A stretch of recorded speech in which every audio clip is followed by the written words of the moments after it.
तो ये है क्वेश्चन। क्वेश्चन जो है वो क्षेत्रवाद से संबंधित है। आप लोगों को क्या करना है, इस क्वेश्चन को सही से पढ़ना है, ठीक है। इसके जितने भी डायमेंशन हैं उसके बारे में 4-4, 5-5 पॉइंट्स जो हैं आपको स्ट्रक्चरिंग करनी है, ठीक है।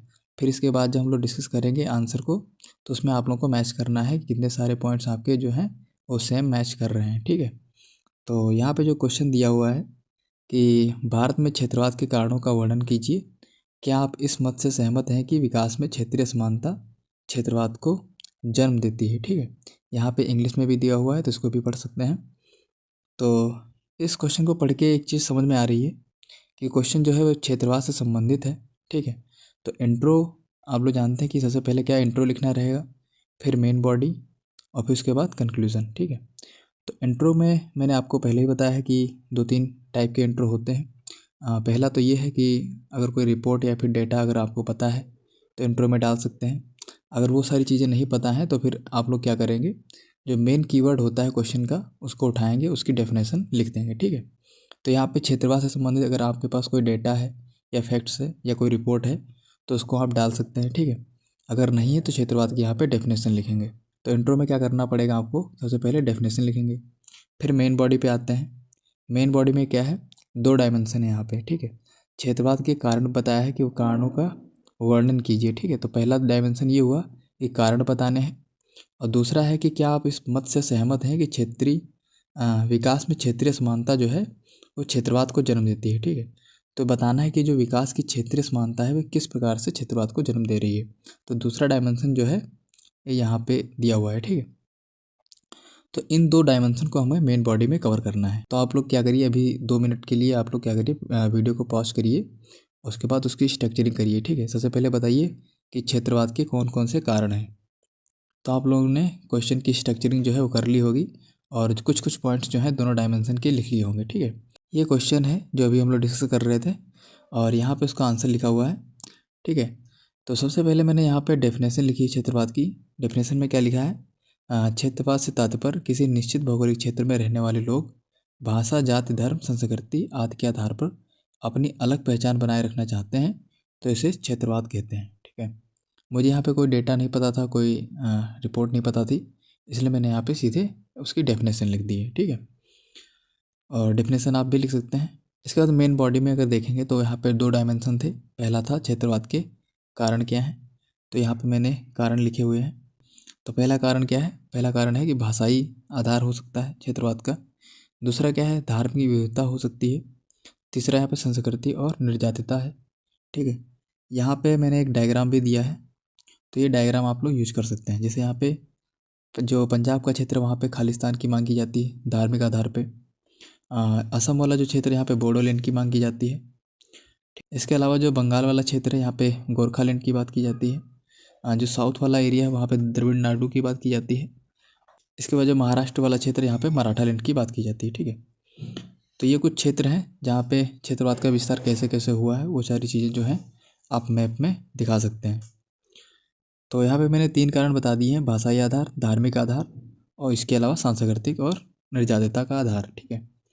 चौथा कारण जो है वो सामाजिक आर्थिक असंतुलित विकास है, जहाँ पे बुनियादी आवश्यकताएं जो हैं उनकी पहुंच बाधित है, जैसे आवास, रोजगार, शिक्षा, स्वास्थ्य सेवाएं, ठीक है। ये जो बुनियादी आवश्यकताएं होती हैं इनकी पहुंच बाधित है, इस वजह से भी क्षेत्रवाद की जो भावना है वो पनपती है लोगों में, ठीक है। तो एक तो कारण ये हो सकता है। अगला कारण क्या है, वो ऐतिहासिक और भौगोलिक कारण भी हो सकता है। जैसे कुछ ऐसे क्षेत्र होते हैं जहाँ पे दुर्गम क्षेत्र हैं, जहाँ पे पहुँच ही बाधित है, ठीक है। कनेक्टिविटी नहीं है वहाँ पे, तो वहाँ पे जो सरकारी योजनाएं उनकी पहुँच भी नहीं पहुँच पाते हैं, ठीक है। तो ऐसे भी क्षेत्र हैं। तो भौगोलिक आधार पे भी देखा जा सकता है या फिर ऐतिहासिक कारण भी हो सकते हैं। जैसे औपनिवेशिक काल में क्या हुआ कि कुछ क्षेत्रों का ही विकास किया गया। जैसे आप दिल्ली एनसीआर वाला क्षेत्र देखेंगे तो वहाँ पे अच्छा खासा विकास हुआ है, ठीक है। लेकिन यही पूर्वी राज्य अगर देखेंगे तो वहाँ पे इतना ज़्यादा विकास नहीं देखने को मिलता है। तो ये भी कारण रहा है, ठीक है, क्षेत्रवाद का। इसके अलावा जो अगला डायमेंशन था वो है विकास में क्षेत्रीय समानता से क्षेत्रवाद को जन्म, ठीक है। जो क्षेत्रीय समानता है उससे क्षेत्रवाद को जन्म कैसे दिया जा रहा है, तो उस पर थोड़े यहाँ पे पॉइंट्स लिखे हुए हैं। जैसे सामाजिक आर्थिक पिछड़ापन होगा, जैसे शिक्षा व स्वास्थ्य अगर नहीं होंगी तो अलगाव की स्थिति बनी रहेगी, ठीक है, और जो कि एकता और अखंडता को भी खतरा पहुँचाएगी। अगला यहाँ पे राजनीतिक दलों का क्षेत्रीय स्तर पर उदय। ठीक है, दबाव समूह के रूप में कार्य करेंगे, तो अपनी मांग भी मांगेंगे ये लोग। अगला जो है वो है रोजगार और बुनियादी आवश्यकताओं की पहुंच जो है वो बाधित होती है, जैसे सड़क है, आवास है, मनरेगा, ये सारी चीज़ें नहीं पहुंचेंगी तो फिर क्षेत्रवाद की जो वृद्धि है वो देखने को मिलेगी। इसके अलावा उपेक्षा की भावना होगी तो आंदोलन और संघर्ष की स्थिति बनी रहेगी। जैसे झारखंड और छत्तीसगढ़ वाला जो क्षेत्र है, उनमें क्या है कि क्षेत्रीय समानता बहुत ज़्यादा है वहाँ पे।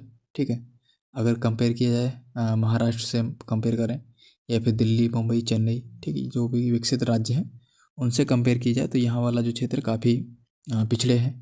ठीक है, तो उनमें क्या लगता है कि उपेक्षा की भावना रहती है, क्योंकि यहाँ पे बुनियादी जो ढांचा है बहुत कम ही विकसित किया गया है। इसके अलावा जो अगला पॉइंट है वो है बाह्य शक्तियों को अवसर। जो नॉन स्टेट एक्टर होते हैं उनको भी अवसर मिल जाएगा। ठीक है, वो क्या करेंगे, सोशल मीडिया या फिर जो भी प्लेटफॉर्म है उनका यूज़ करके युवाओं को ब्रेन वॉश करेंगे और उससे क्या करेंगे, आपराधिक गतिविधियों को भी बढ़ावा देंगे। ठीक है, तो इससे भी क्षेत्रवाद जो है बढ़ेगा। अगला जो है वो है कंक्लूजन। तो कंक्लूजन में क्या लिखा है यहाँ पे, अतः सरकार जन भागीदारी को बढ़ा के एनजीओ, मीडिया आदि मंचों के सहयोग से दीर्घकालिक विकास कार्यक्रमों को लागू कर सकती है, जिससे एक भारत श्रेष्ठ भारत एवं विविधता में एकता के आदर्श को साकार किया जा सके। ठीक है, तो यहाँ पे इस टाइप का कुछ कंक्लूजन हो सकता है। देखिए, कीवर्ड्स का आप लोग बहुत ध्यान रखिएगा, कीवर्ड्स जितना अच्छा प्रयोग करेंगे उतना आपको बेनिफिट होने वाला है। ठीक है, तो यहाँ पे कंक्लूजन में एक चीज़ जो इम्पोर्टेंट थी वो है दीर्घकालिक विकास, क्योंकि क्षेत्रवाद की जो भावना है वो दीर्घकालिक विकास से ही दूर हो सकती है। तो उसके लिए परियोजनाएं, आधारभूत ढांचा और जो विकास परियोजनाएं होती हैं उनको वहाँ पे स्थापित करना पड़ेगा, और जिससे कि उनमें जो उपेक्षा की भावना रहती है वो ख़त्म होगी, तभी क्षेत्रवाद जैसी जो चीज़ें हैं वो ख़त्म होंगी। ठीक है, तो ये कुछ आंसर था इस टाइप का, और ये मैंने लिखा है अपने आप से। ठीक है, ये मॉडल आंसर नहीं है। ठीक है, क्योंकि मॉडल आंसर में क्या होता है कि गूगल करना पड़ता है, सारी चीज़ें ढूंढ ढूंढ के लिखनी पड़ती हैं।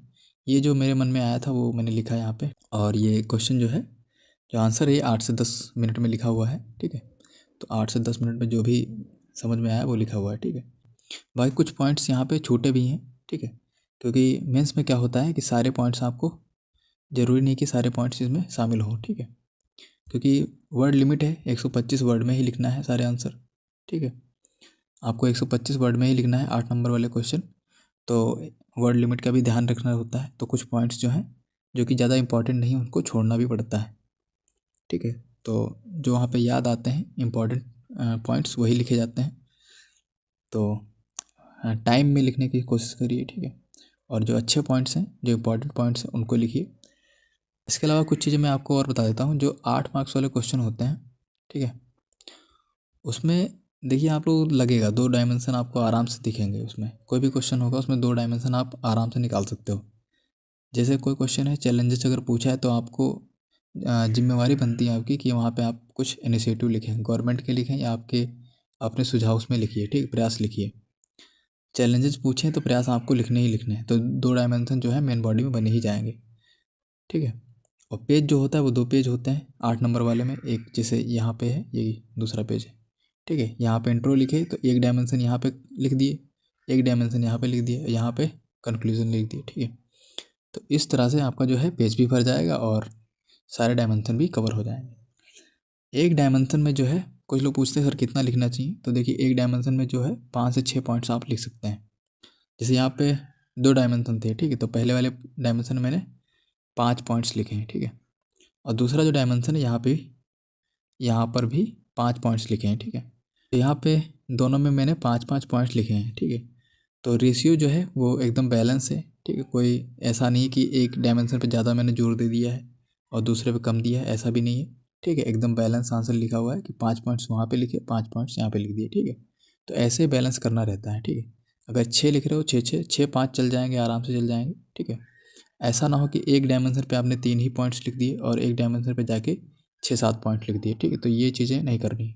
आंसर जो है थोड़ा बैलेंस रखिएगा तो ज़्यादा प्रभावी दिखेगा। ठीक है, तो ये सारी चीज़ें थी। इस क्वेश्चन के माध्यम से आप लोग काफ़ी चीज़ें सीखे भी होंगे, और आने वाले वीडियो में हम लोग और क्वेश्चन डिस्कस करेंगे। ठीक है, तो वीडियो कैसी लगी आप लोग बताइएगा, और चैनल को सब्सक्राइब कर लीजिए अगर नए हैं, और बाकी लाइक वगैरह कर दीजिए। ठीक है, तो मिलते हैं नेक्स्ट वीडियो में, तब तक के लिए धन्यवाद।